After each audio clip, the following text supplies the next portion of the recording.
I do want to talk to you a little bit about Tacoma, which That's is your, also going to be a PC game. your upcoming PC video game Yeah, coming It's this year. relevant to our interests. Yeah. So we talked a little bit on Unlocked, just a tiny second about what that game used to be. You know, you had this different idea after Gone Home. You were going to do another game set in a house. I wanted to pick your brain a little bit about Sure. how much of an idea was there for what Tacoma was going to be before it was Moon Game. It was pretty. I mean, it was pretty big. It was pretty. How do I? Not big as in like a massive game, but Sure. we had gone kind of far with it. Okay. I was writing story stuff, character stuff. Like we built a playable space, you know. But it was still really early. It Sure. wasn't like real yet. Like we were working on it for maybe like 3 or 4 months, probably something like that before we switched. But like, yeah.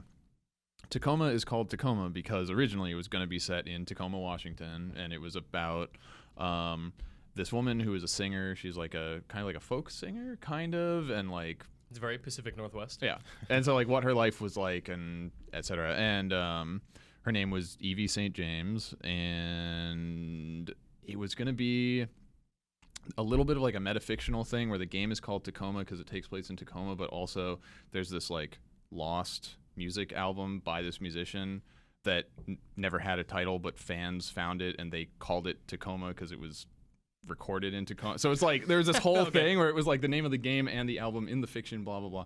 And so anyway, you know, something like that could be cool, right? This all sounds rad, yeah. Yeah, but And he went from there to the moon. yes, Big jumps. Because I mean, I think it could be good, but also there was a lot of things where it was sort of like as we kept developing it, we just realized it was too close to the last thing that we had done. You know, like there were ways in which it was not too close because it was different in a lot of ways, but there were ways that it was just too close. And not so much in terms of that means we could never do it or that's a bad idea or something, but like for it to be the next thing we do. Sure. And not even, I think even less so for like those of us who worked on Gone Home. What I started to kind of realize was like, if we were going to make another game that had that much in common with Gone Home, it really kind of divided the team between like the people who've done this before and the people who are like trying to do it for the first time now. And it just didn't feel right to like put the people we're working with like in that position of like, oh, we're kind of making Make a new more house Gone again. Home.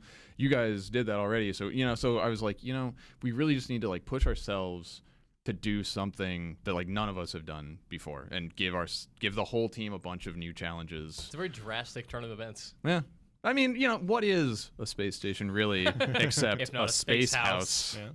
Good. I like that a whole lot. Yeah. So we haven't. I don't know how much you can even talk about the game right now. I mean, you can talk about as much as you want. You made it. You're the boss. I love to talk about it. However much you can or will talk about it, but I mean, rather than a basic idea of what the game is, we know a little bit about it's exploring the space station and Yeah, Gone Home this in space. particular character. It's Gone Home in space. But what did you guys learn from the first game that has sort of affected the? I don't want to say improvements because it kind of implies that there were certain flaws with Gone Home. But like, what have you done? What have you learned, man? What have you guys done that's better and new because of Gone Home? Like, what lessons did you learn that now make this like a cooler thing? I think that, let's see, I guess if anything, I think the real process has been discovering what we thought we had learned that doesn't actually apply the same way. Do you know what I mean? Like, because we got through Gone Home. We took a lot of lessons from the BioShock series that we had worked on together and applied them to how we built Gone Home. And then we built Gone Home and shipped it. And we were going forward and we're like, okay, so we solved a bunch of those problems. We can apply those, you know, solutions directly. And I think a lot of the learning process has been actually discovering like, oh, we thought we knew how to do this, or we thought this, you know, shape would fit into this hole, but like actually it's a different shaped problem and we just didn't realize it, you know? So I think it's if anything, it's been a continuing learning process of sort of like, oh, we thought we understood this aspect of this kind of thing or that, but like when you just change one piece of what you're trying to do, it just means you can't really use the same solutions anymore. I think that's a lot of what we've continued to kind of evolve the design since we last showed it to people in the summer. One of the things that we're really that is kind of and emblematic of that is, you know, in the version that that IGN played, you kind of found like these augmented reality, like digital messages kind of like floating around, you know, sort of like there's a message here, there's an email here, and there was a fictional rationale for it, which was that was the last place that someone accessed that message and you're seeing it in like the AR. But like that said, you kind of have to explain it, and we just realized, well, we're just trying to treat emails like notes in Gone Home. Like we were like, oh, this is how it works. We'll just do that again. I found an email lying around the house. Yeah, and so the real learning experience has been like, okay, we can't just do that again. So I hope that what people find interesting about it is seeing how there are connections in like tone and approach and everything, but hopefully we've kind of questioned our assumptions deeply enough that it doesn't just feel like Gone Home in space. You know what I mean? Yeah. So you've actually added guns this time. Finally. A couple. And ghosts. Yes. I mean, to that end, it's actually the proton pack from Ghostbusters. Love it. I'm just gonna bash this table as I make a small adjustment to my Guns seat. in Gone Home. You're one of the few developers outside of like particular AAAs like Valve who's sort of putting PC first. Like Gone Home came to PC it was on PC for many years before, and now it's finally coming to consoles. Yeah. Tacoma coming to Xbox, but also on PC. I mean, I assume it started with PC and became a console. I mean, I think pretty much all. I think even if you're making a console game, Right, you make them on a PC. Yeah, you're like building it and testing it first on a PC, and Right. then you're getting it onto the console. But so. why do you think so many devs don't release PC games? Like a lot of them. Is that even true anymore? I think a lot of it's an afterthought. I think a lot of it is we need to port it to PC, and the port's not going to be very good. But It's see, gonna I think come that's 2 months even. later. I still think that's less true than it was before. I think early like 90s and early 2000s, mid 2000s Sure. even. I think that was extremely true. I honestly feel like companies have gotten a lot better at making PC ports not be just a bad version of the console game in a whole lot of cases. But I think maybe it's possible that some of that comes from like you do see. I mean, just anything that's a secondary platform that gets handed off to other developers. Sure. And I guess with Gone Home, that's something you guys outsourced, right? Or is that No, we you're did that doing it in-house, yourselves? yeah. It had nice. started outsourced, right? And then you brought it in. and then we were just like, we'll just just to reduce the loop, just sort of like we'll do it here, Fewer we'll make emails, sure it's more what we work. want it to be, we'll get it done. Right, but just to finish that point, Yeah. I think when it does get outsourced and it doesn't end up being exactly what the original developers wanted it to be on that platform, is I think when you run into some problems. I think it's also I think that there's a lot of developers now in the current landscape that there are more big developers now, I think, that kind of started on PC. Like if you look at like The Witcher 3 or something, right? It's like that's Witcher never came to consoles. Right. Yeah, so that was like PC led, and now it has a good console version. I think there's a lot of studios who are kind of conversant in it needs to feel like it was built for each platform it's supposed to be. Yeah, I mean, you see on, that a lot with Bethesda games with their user interface. It's just like, this is clearly meant for a mouse and a keyboard, not a controller. Yeah, or vice versa in some cases, As with Fallout 4's interface, I don't know what it's meant for. It's meant to be used with the iPhone app. Yeah, Skyrim too, where it's like, even with the mouse and keyboard, I need to go like over, down, and none of this is convenient with a controller either. Yeah. Although that one was kind of got the worst of both worlds, because all the text was so big because it needed to be for consoles, so you could read it across the room, but on PC it was like easier to control, but it's still kind of a mess and wasn't really good until you got the UI mod. Yeah, at least you can mod the PC versions. No, I don't know. I mean,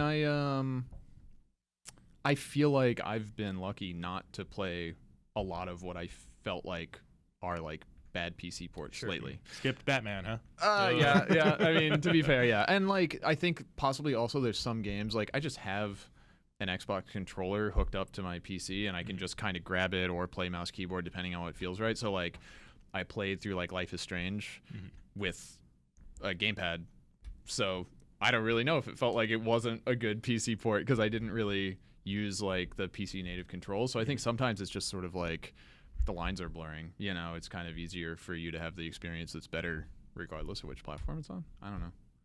Yeah, just bullshitting.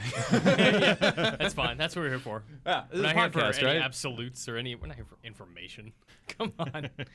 You gonna say something?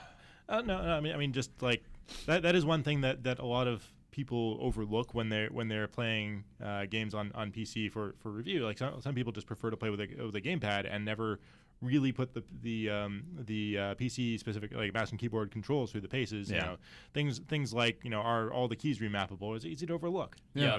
Especially if you don't prefer personally to play that that version. Yeah, that was definitely. the big thing with Dark Souls when it came to PC. Is like this is beautiful and it has everything in it, and it is almost unplayable. Yeah, it looks and runs like the Xbox version, and you can't do anything unless you have an Xbox controller. Yeah, Like, I can't imagine even trying to play the game with mouse keyboard. You know, but I mean, I think that's like Spelunky. The retail Spelunky has mouse keyboard controls, but like, why plays it, would yeah. you? You know, I mean, probably like Street Fighter 4 on Steam has mouse and keyboard controls. Probably, like, Yeah, well, I mean, keyboard anyway. Yeah, well, Street Fighter 5 is PlayStation 4 That's and true. PC exclusive. Yeah. So Right. like they're gonna have to bake that in I somehow hope, for whoever's I hope not using that a Street gamepad. Fighter. I hope someday at like EVO, you know how like the guy that won the Street Fighter tournament last year, he used like a PS1 no dual stick controller with an adapter. I hope that someday there's just the champion is a guy who just plays on a keyboard Oh my because God, that's that'd be his. so great. What's Good. that? Rising Thunder. Yeah, Seth Rising Killian's Thunder. fighting game is built for a keyboard. Yeah. So it's like you move with WASD. Right, and then you right, have- right. It's like he pandering to me told me it's like Dota 2, man. Like you press spacebar and Q and E and R and like all these things do different abilities and Right, you can mishmash them with directional stuff, but it's not like you're doing insane right. inputs with directions. Rising Thunder, which I don't know if you guys have talked about it a lot, but it's Little bit. Seth. Go ahead. Killian, sorry. Seth Killian's game, and yeah, I think that it's a really cool design evolution to say like, I don't really know if all of these complex special move inputs are like the Yeah. good thing about this game. What if we made it so it was just about deciding which input you were gonna do, instead of like, do you have the manual dexterity to do Yeah. a double circle to do a Zangief spin move I or never whatever. did have that. What Actually. if Yeah. Zangief just pressed spacebar and did a cool thing? Yeah, it's like you've got Casual. It's like all those shortcuts existed in the first place because a controller just doesn't have that many inputs. Right, yeah. Whereas on a PC, it's like you've got all the inputs you could ever want. Yeah. Which I had, man, you putting it that way, I had never even thought about that. That's why quarter circle, half circle, hold, all that stuff is in those games, because they're like, we have one joystick and 6 buttons. It's born of limitation. How do we do all these different moves? I guess we just do different weird stuff with the Make joystick. it Z like, and punch. Yeah, like that's crazy. I had never thought of it in those terms, but that's totally got to be true. But it's also like games benefit, especially Street Fighter benefited from that, right? Like you have light, medium, heavy, and that modifies the particular input you're doing. Yeah. Which is already this weird thing, but now you have more abilities that are modified based on which buttons you hit because of limitation. And now it's like, well, if you just press P, then you shoot like a diagonal up, or you press L, you go diagonal down. I prefer that. I prefer having a bunch of inputs that do specific things. Like it drives me nuts when you get like a game like the Mass Effect 3 PC version where like spacebar does everything. Yeah. It's like it's so contextual that you end up doing the wrong thing because you were in the wrong place at the wrong time. Yeah, it's like any game that has like reload, jump, and cover on the same button. Right. Like, Yeah, what are you doing? I think Fallout 4 has like that problem with like reload and grenade. Like you hold the same button to throw the grenades. It's like it's like, and that's a not a great idea for the PC version. Just have those be bindable as separate buttons. Yeah. And yeah, it's just an example of maybe they didn't take quite as much time with the PC version as to make it feel like it was their absolute primary platform. Yeah. Well, there was more overlap, I think, with the binds in that game, because I remember I played a lot of the game for a month or so after it came out, and I really like the like UI design evolution of how you just mouse over a container and it shows you what's in it. You don't have to click to see what's in it, choose what you want. You can just look at it, either take it or not, and walk away. But like, because of muscle memory from the last 30 years of playing video games, I would hit the like back out button if I didn't want it sometimes, and it would bring up your Pip-Boy. Yep. I'm like, why are back and Pip-Boy the same? Can't there just be a cancel button for this? Okay, whatever. The moral of the story is don't screw up Tacoma on PC. Hey, that's man. all we're saying. I'm going to do our best. Are you, just out of curiosity, are you adding anything in the Gone Home console version that isn't in the PC version, or that you're going to go back and add to the PC version or anything like that? Chivos. I mean, like achievements and trophies are a platform requirement. So those weren't in the PC version. We're gonna put them in. We did some like bug fixes and like performance improvements and stuff like that. But that said, aside from achievements and trophies, our intent is just to make the console versions a really great version of the PC game. There's not like extra the developer commentary mode is in the PC version. It's going to be in the etc. So at some point, our plan is to go back and integrate like fixes and optimizations and Steam achievements for Gone Home, but like it's going to be such a minor change, again, aside from the achievements, that it's like we got Tacoma to work on. I don't know what the timeline is going to be like for that, but I mean, it'll fix some bugs. It'll add some stability and some performance for some users. So at some point, we're going to bring that stuff online for the PC version, but I don't know when that's going to be. What is the hardest achievement in your game?